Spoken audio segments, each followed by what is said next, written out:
Cuando tú recibes una sentencia como las que dan los médicos cuando dicen usted tiene cáncer o usted tiene esto y va a morir, es recibir una sentencia de muerte. Obviamente el médico no tiene esa intención, pero funciona de la misma manera. Y la persona se va de ese consultorio y hay miles de pensamientos golpeando su mente. Y él va a casa y esa noche no duerme igual. Y día a día empieza a enfrentar un proceso de duelo, porque los diagnósticos médicos generan un proceso de duelo en el paciente, en el que, como todo proceso, vamos paso a paso de la primera noticia hasta el punto en el que lo entendemos, lo asimilamos y tomamos acciones. ¿Por qué hay esto? Porque sabe que hay una sentencia que dice que va a morir. La verdad es que todos los seres humanos tenemos sobre nuestras vidas una sentencia de muerte, solo que no estamos siempre conscientes de esta realidad. Ahora que venía para esta reunión, alguien detrás de mí manejando fuertísimo casi se estampa detrás de nosotros y giró rápidamente y luego hacia otro lado y luego cruzó de un extremo a otro de la calle. Un individuo con un auto sin placas venía corriendo despavorido, tratando de llegar a algún lado. Muchos de nosotros en otro tiempo huíamos de la vida. Estábamos en una carrera tratando de escapar de algo, tratando de librarnos de algo. Pero la verdad es que todos los seres humanos, conscientes o inconscientemente, tenemos una sentencia de muerte sobre nuestras vidas y no siempre nos damos cuenta que estamos huyendo, que estamos siendo perseguidos la gran mayoría de las veces por nuestras propias conciencias. Dice la escritura que el impío huye, y esta es una verdad. Cuando vivimos en desobediencia, cuando no tenemos a Dios o no obedecemos sus principios, huimos, no dormimos, nuestro corazón se sacude en las noches. La palabra, cuando habla en Deuteronomio 28 acerca del poder de las maldiciones, de cómo la desobediencia acarrea maldición, dice que en el hombre habría espanto y habría miedo constantemente, porque aunque socialmente la gente nos aplauda y socialmente nos veamos bien, nuestra conciencia, nuestro ser interior, no solo el ser exterior, la esencia espiritual del hombre, el alma y el espíritu, se percatan de esta distancia que hay con Dios. Y el hombre vive angustiado, afligido, vive con un estrés interno a nivel de su espíritu. En este mundo, en los últimos años, el sistema se encarga de vendernos que la vida sin Dios está muy bien. En estos últimos 10 años han surgido muchos cantantes, muchos actores que presumen a diestra y siniestra un estilo de vida de desobediencia y lo venden como lo correcto, como la norma a seguir. Muchos de los artistas, de los actores, están fabricando cultura en este tiempo, en este momento. La fabrican a través de lo que dicen, de lo que hacen, del beso que se dan dos hombres o dos mujeres en un escenario, en la entrega de algún premio. Están construyendo una cultura, están diciéndonos se puede vivir así sin ninguna consecuencia. El mundo de Hollywood en los últimos años, en todas las series o casi todas, en las películas, las más taquilleras, las que ganan Óscares, el asesino serial, el violador, el delincuente en alguna escena está leyendo la Biblia o está orando o asiste a una iglesia. Es como si la gente perversa en algún lugar tiene que estar en la iglesia y vivir una vida de hipocresía. Y esa es la forma en la que el mundo nos está vendiendo un estilo de vida. Es una agenda, no es accidental, no es una buena idea del productor, es una agenda. en la que nos dicen los cristianos, ser cristiano está pasado de moda, ser cristiano no es relevante. Y muchos cristianos caminan tratando de esconder su fe porque se sienten humillados, criticados. No es ser popular ser cristiano. Lo que mucha gente no entiende es que la paga del pecado es muerte, y que el pecado siempre va a traer repercusiones en la psique humana. Aunque socialmente nos aplaudan, nuestra psique no está preparada para vivir en desobediencia ni separados del Señor. Y en algún lugar nuestra alma va a estar angustiada, va a estar perdida y va a estar buscando salvación, o va a estar buscando la muerte, porque nuestro espíritu buscará aquello que le ponemos enfrente. Pero Dios, dice Pablo, que nos ha traído a nosotros por Cristo un perdón que viene del cielo, un perdón que está sostenido por la obra de aquel que en la cruz del Calvario derramó su sangre por nosotros. Hablar de la crucifixión es hablar en términos judiciales de una obra legal para levantar nuestras vidas, para restaurar nuestra relación con Dios, para salvar nuestra vida de la condenación eterna, para romper las cadenas que nadie más puede romper, para escribir nuestros nombres en el libro de la vida, y para que nuestros caminos estén marcados como personas más que vencedoras por medio de aquel que nos amó. Así que, amado hermano, eso dice la palabra de Dios. Su perdón se extiende al hombre por medio de Jesucristo. Pero surge una pregunta: ¿cómo le hace Dios para perdonarnos? Dios no puede perdonarnos solamente porque sí. Debe de haber una razón legal. Si nos perdonara solo porque sí, haría violencia a su propia justicia. Violentaría a Dios su propia palabra si solo nos perdonara porque sí, porque Él quiere. Dios mismo se somete a sus propias leyes. El mundo espiritual es un mundo legal. Nosotros en la vida le decimos a nuestro hijo que se porta mal: no se preocupe, mi hijo, nada más no le diga a su papá. Pero en la vida de Dios, donde Dios se mueve en un ambiente legal, Dios tiene que perdonarnos a través de métodos legales, para que su perdón no violente su propia justicia. La palabra de Dios nos dice en Colosenses 2 que estábamos endeudados, y esa deuda la describe Pablo como el acta de los decretos que estaba en contra nuestra. Es un acta de decretos que se refiere a una obligación legal promulgada como un decreto, en el que hace una declaración escrita reconociendo la existencia de una deuda firmada personalmente por el deudor. Es un acta de deuda, lo que dice Pablo a los colosenses. Y hay deudas que tienen que ver con compromisos civiles, con compromisos mercantiles, pero también con compromisos penales. Y, amado hermano, todos los pecados tienen una implicación penal. Los pecados no solo tienen una implicación en esta vida, sino tienen una implicación penal con el cielo. Hablaba con Génesis ayer, mi asesora en leyes.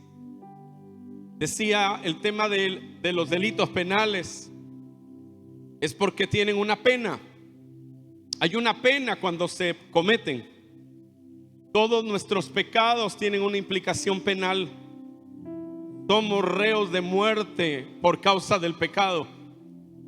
El hombre está perdido si no arregla esa situación Dios mismo. Si Dios no interviene a nuestro favor, nuestro pecado tiene una paga, tiene una consecuencia. El pecado trae destrucción, el pecado trae muerte, el pecado trae derrota, el pecado trae condenación, el pecado trae juicio. Socialmente el mundo no lo verá grave, pero el mundo funciona porque hay leyes espirituales operando en este universo. Son más fuertes que las leyes de la tierra, y esas leyes traen a nuestras vidas fracaso y derrota, porque nos exponen en nuestra condición de desobediencia y nos hacen reos de muerte. Entonces dice la Biblia que había un acta de decretos que estaba en contra nuestra. En contra nuestra. Esa acta de decretos no es la ley de Dios, porque si el Señor hubiera clavado su propia ley en la cruz, hubiera abrogado la ley. Y Jesús dijo que Él no vino a abrogar la ley, sino que Él vino a cumplirla. Pero Él clavó en la cruz el documento de esa ley moral que nos acusa por causa de nuestra desobediencia. No la ley en sí, sino cada cosa que nosotros no cumplimos, en la que nosotros vivíamos condenados por esa ley. Nuestras faltas, nuestras desobediencias, nuestras decisiones mal hechas, en las que hay una ley que dice: violaste esa parte de la escritura, la violaste y hay una consecuencia sobre ti. Rompiste ese mandamiento, hay una consecuencia sobre ti, hay una deuda por tu desobediencia.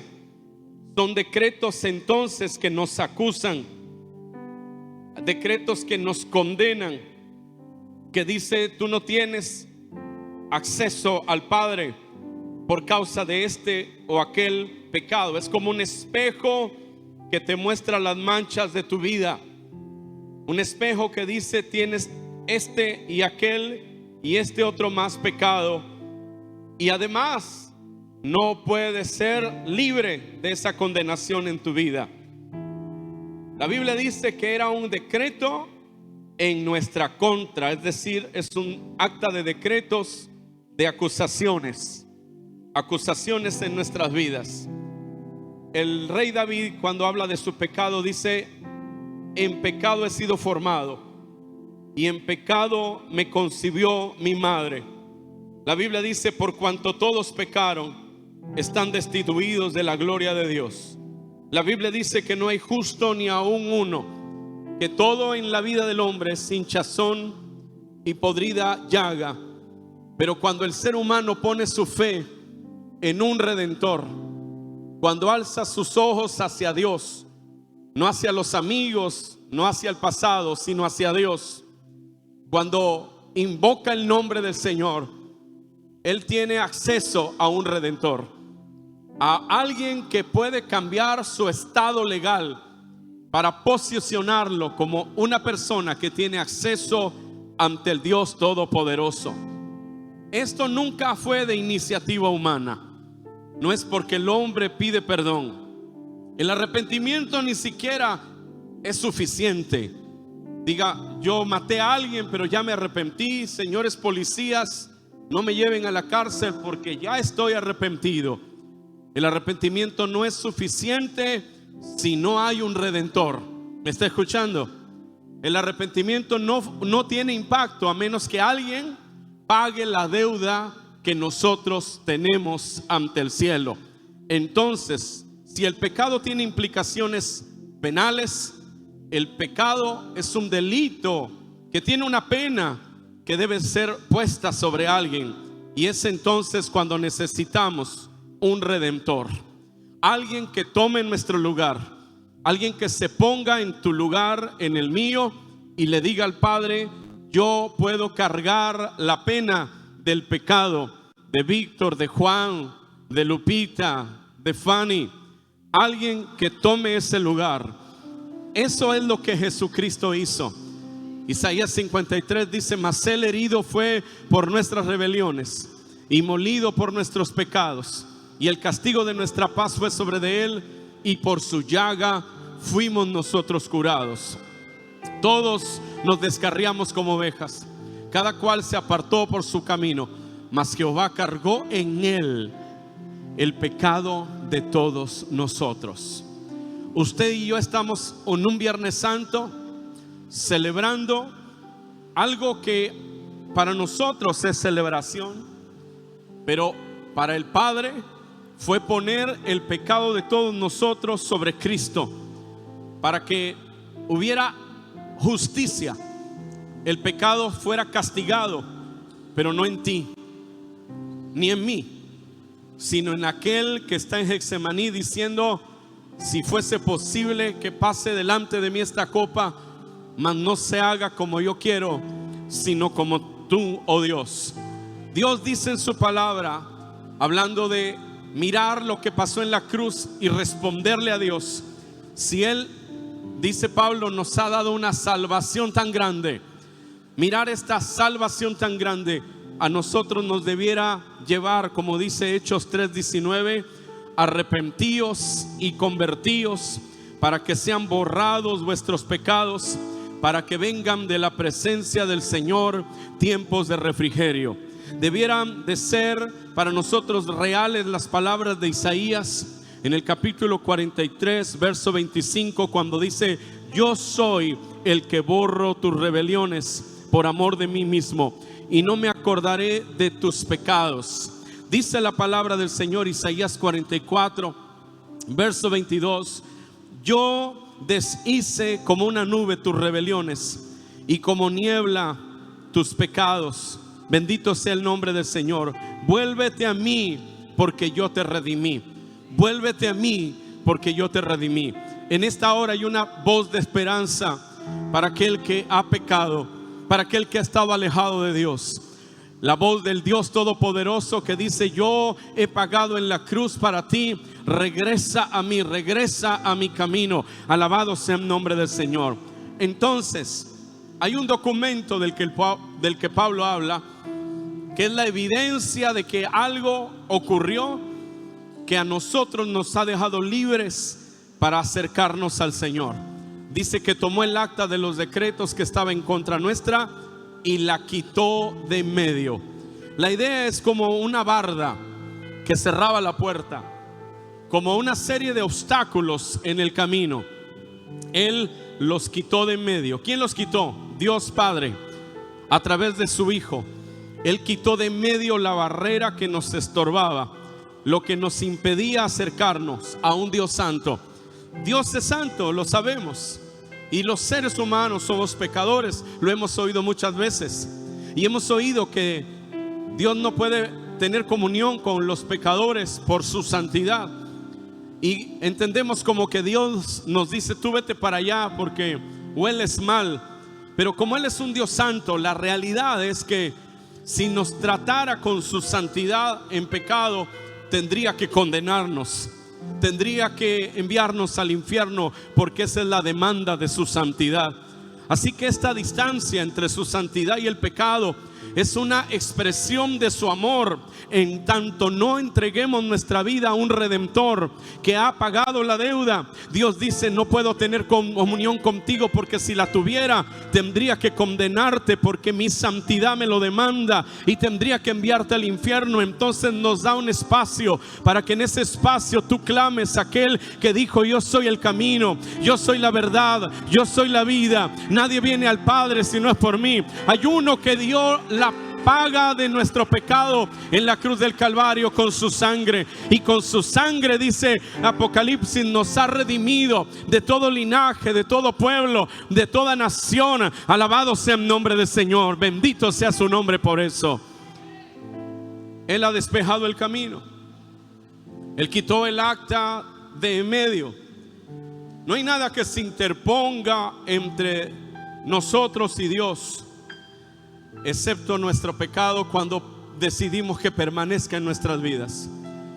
Dice: pero vuestras iniquidades, Isaías 59:2, vuestras iniquidades han hecho división entre vosotros y vuestro Dios, y vuestros pecados han hecho ocultar de vosotros su rostro para no oír. Vea, el pecado no solo nos estorba para acercarnos, nos estorba para poder hablar con Dios y encontrar de Dios una respuesta. Hay veces en la vida de los creyentes no entendemos esto, porque algunas veces nuestras oraciones no son respondidas y nos frustramos y nos alejamos más de Dios porque nos damos cuenta que nuestra vida está cayendo cada vez más. Pero Colosenses nos da esperanza, porque dice que el Señor ha cancelado el acta de decretos que estaba en contra de nosotros, que la quitó de en medio y que la clavó en la cruz. Y déjeme que le explique lo que esto significa. Colosenses 1:14 dice que tenemos redención por su sangre y tenemos perdón de pecados.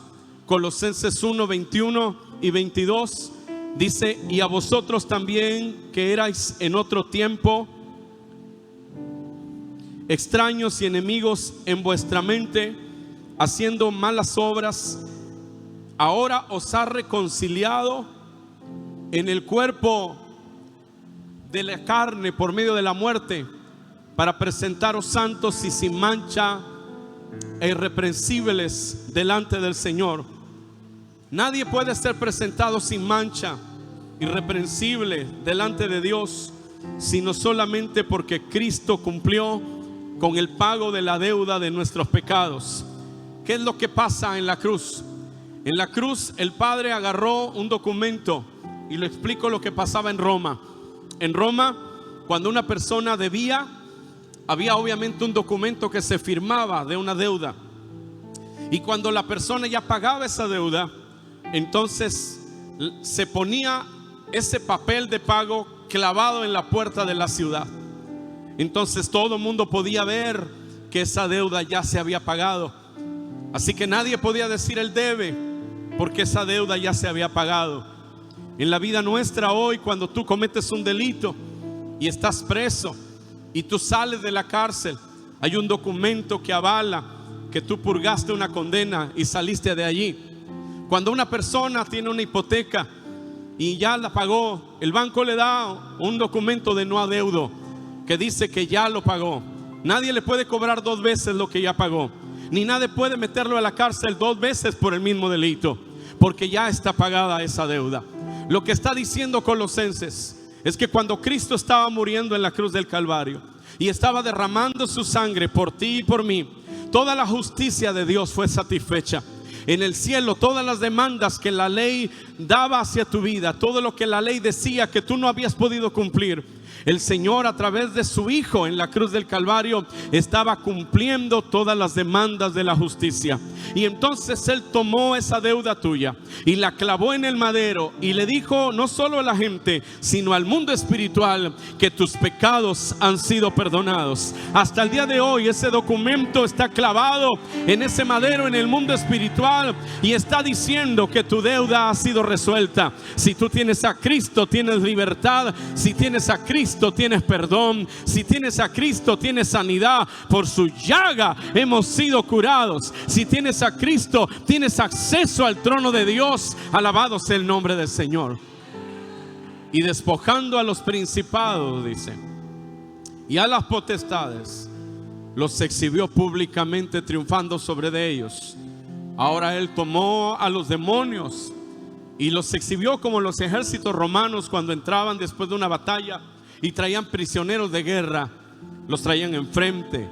El pueblo aplaudía, ovacionaba a sus héroes, y los ejércitos de los enemigos venían humillados en medio de las vías romanas. El Señor Jesús, cuando murió en la cruz, cuando muchos dicen que en la cruz el Señor fue derrotado y fue vencido, en la cruz del Calvario el Señor exhibió al diablo en su terrible derrota.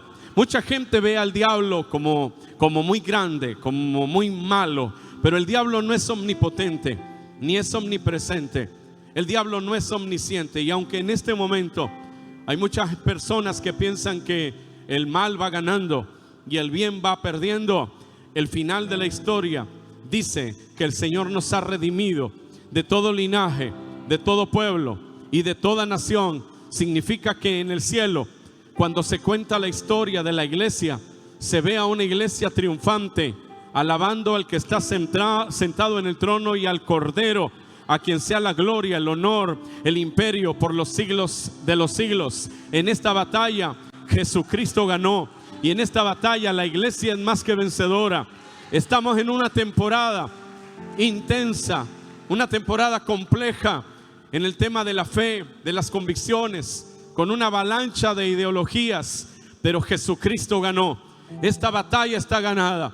No ha sido la primer tormenta desde que la iglesia surge. Amado, este momento en la vida de la iglesia es como Disneyland comparada con lo que vivieron ellos en los días del Imperio Romano. A los cristianos los encendían como antorchas en las vías romanas y persiguieron a todos, y todos los apóstoles murieron en martirio, excepto Juan, que estuvo en la isla de Patmos exiliado. Pero fue una época terrible y la iglesia venció. ¿Por qué razón? Porque el cielo y la tierra pasarán, pero su palabra no pasará. Escucha esto: Jesucristo es el mismo ayer y hoy y por todos los siglos. El Cristo de ayer es el Cristo de esta tarde, poderoso, glorioso, victorioso. Y Él te ha dado a ti una posición de paz por medio de su victoria en la cruz del Calvario. Póngase sobre sus pies, por favor. Una posición de paz y de victoria por la obra de la cruz.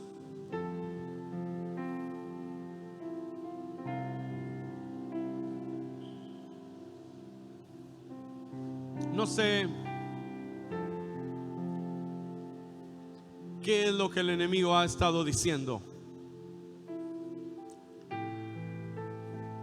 pero tú y yo debemos tomarnos de esa victoria. Debemos creer en esa victoria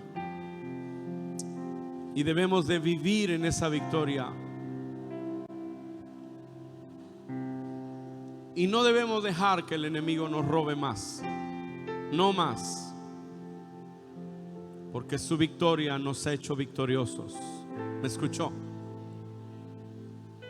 Mira la cruz, mira esa acta de decretos clavada allí. Mira la cruz y mira que no tienes por qué huir. Mira la cruz y mira que tu pecado tiene perdón,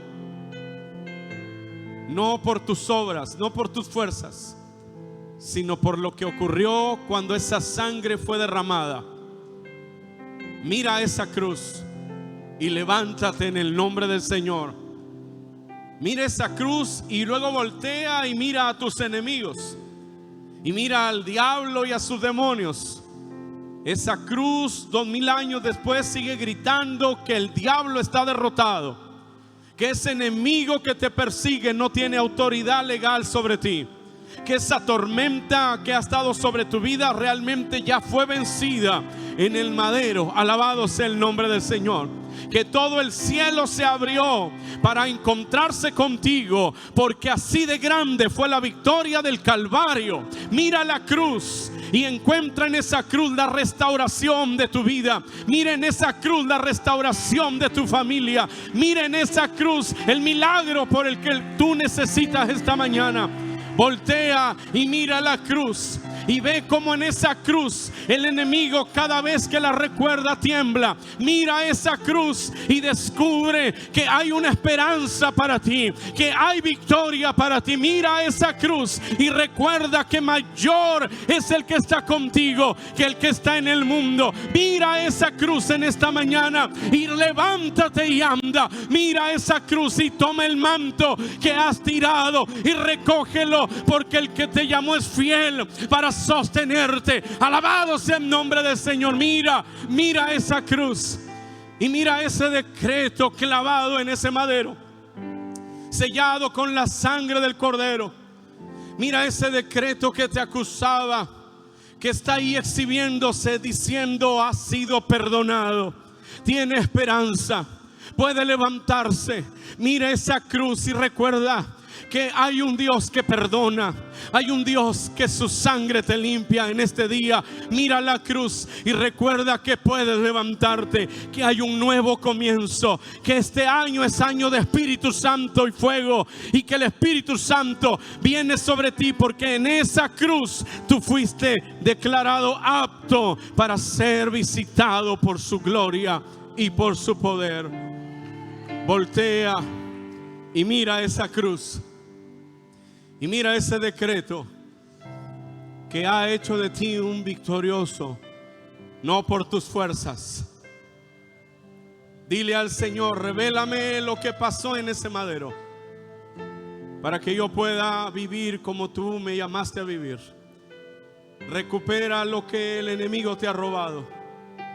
Vuélvete una pesadilla para el reino de las tinieblas. Mira a esa cruz y recuerda que en esa cruz estás completo. Que el pasado, las heridas, las frustraciones, el abandono, la orfandad, en esa cruz fueron cambiadas en adopción. Fuiste adoptado para ser hijo suyo. Ahora tienes una herencia. Ahora eres lavado con la sangre del Cordero. Ahora eres hijo y eres heredero.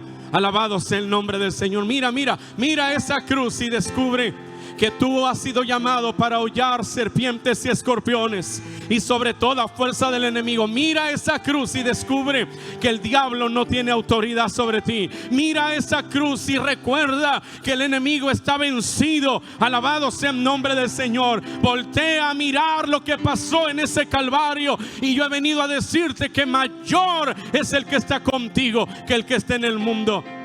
Mira esa cruz y descubre un amor fuera de lo común. Un amor que se acerca a ti a pesar de todo lo que nosotros somos. Y en Cristo reconciliaba al hombre contigo, con Dios, perdón. El hombre con Dios en la cruz estaba siendo reconciliado por amor. Levanta tus manos al Señor. Precioso Espíritu Santo, revélanos eso que ocurrió allí. Revélanos eso que ocurrió allí. Y trata con nuestro corazón. ¿Por qué vivir en derrota? ¿Por qué vivir apagado? ¿Por qué vivir lejos? ¿Por qué vivir frío? ¿Por qué dejar que el enemigo nos robe? Si en esa cruz hay un decreto que fue clavado, que dice que tu deuda ya se pagó. Su nombre es Cristo.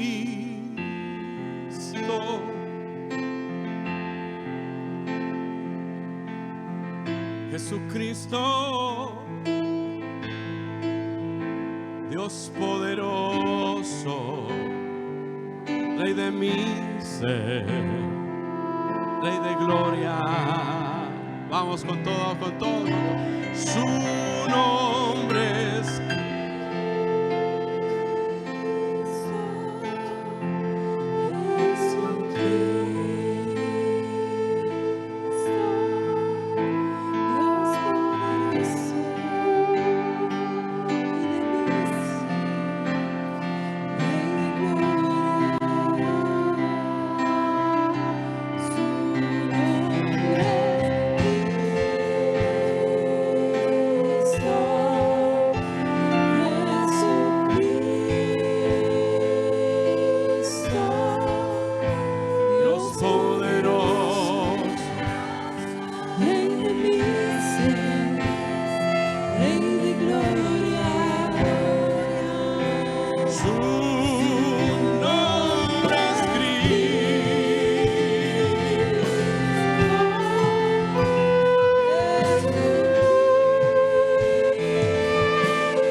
tus manos al que vive.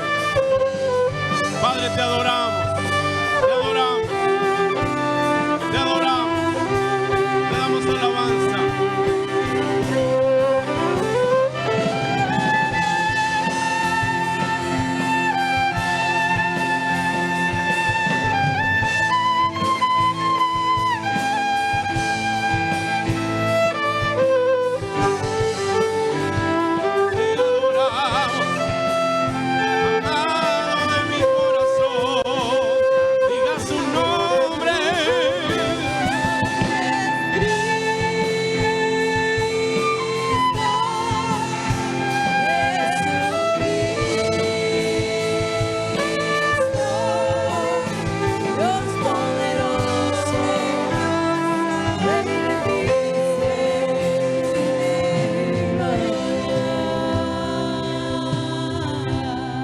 Escúchame un momento. Cuando un hombre pecador viene al Señor y se arrepiente de sus pecados, el Señor lo perdona. Y en cierto sentido es más sencillo eso que la religiosidad. Es como cuando la Biblia dice: por cuanto no eres frío ni caliente sino tibio. El que está alejado, el que no tiene a Cristo, el que está perdido, viene al Señor, se entrega y el Señor lo limpia. El problema de cuando somos tibios o cuando estamos en la mitad es que ¿cómo trata Dios con un corazón que piensa que está bien? Pablo a los Efesios dice que no contristemos al Espíritu Santo, con el cual fuimos sellados para el día de la redención. En mi apreciación particular, creo que en México hemos contristado al Espíritu Santo en estos últimos años, en estas últimas décadas. Y creo que esa es la razón por la que no estamos viendo un gran avivamiento como se nos ha profetizado que lo veríamos. El arrepentimiento va más allá de decir perdón. El arrepentimiento es un acto de la misericordia de Dios que viene hacia ti. ¿Me estoy explicando? Porque Él es el que produce en mi vida que yo sea atraído hacia Dios. Así que en estos últimos años, mucho de mi oración ha sido: ten misericordia, trae tu piedad sobre nosotros, permítenos la gracia de arrepentirnos, porque esto nos lleva a un análisis del Espíritu Santo en nuestro corazón que nos deja ver cómo ve Dios las cosas. Y surge en nosotros su vida para empezar a buscarle ahora sí de verdad. Es un acto de la gracia que viene a ti, en el que Dios te permite que tú puedas sentir lo que Él siente y verte a ti mismo como Él te ve. Es un don. No es el toque que te caes y lloras. Eso no sucede un día, eso sucede muchas veces en un proceso de años en el que tu corazón está siendo examinado por Él y vuelve a surgir el gozo de tu salvación. Vuelve a surgir este amor, esta relación de amor con Él, en la que cada mañana tú estás anhelando que tu corazón sea el de un adorador, en el que ya no te lleva la inercia como un vagón central en un tren que no tiene que tomar grandes decisiones. Él o va para adelante o va para atrás. Pero hay un punto en el que cada mañana se vuelve un deleite en su presencia. Cada noche tú cierras tus ojos seguro que Él está allí, no para usarte en milagros, sino que Él te mira y Él sonríe con respecto a tu persona.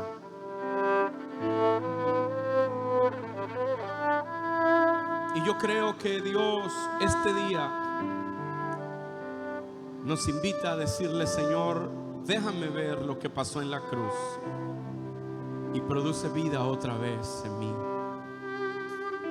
¿Por qué no levantas sus manos y le decimos a Dios: Señor, habla a mi vida, enséñame y renuévame?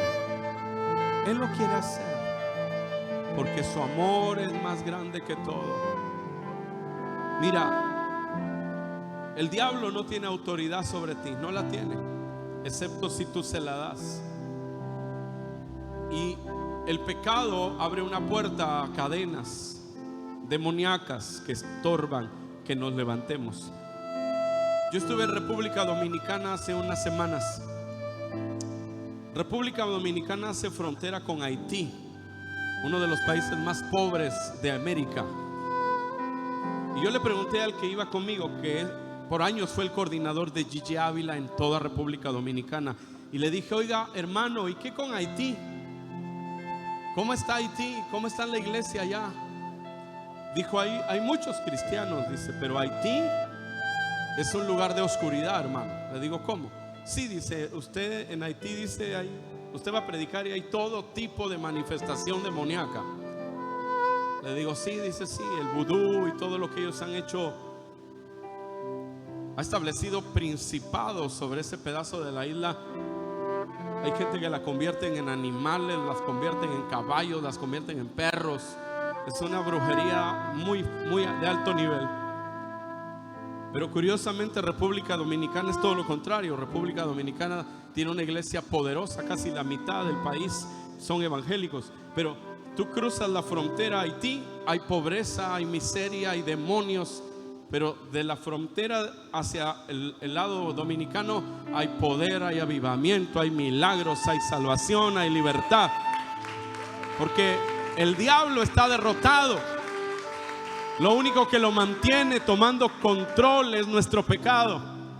Lo único que lo mantiene tomando y trayendo miseria y derrota es nuestro pecado.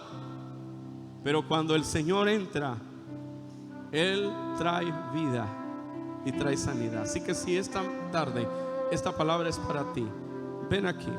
Vamos a tener un tiempo de oración juntos. Y te bendigo si estás mirándonos en esta transmisión. Y hoy proclamamos sobre ti su paz, su perdón y un avivamiento sobre tu casa. Todo el mundo aquí.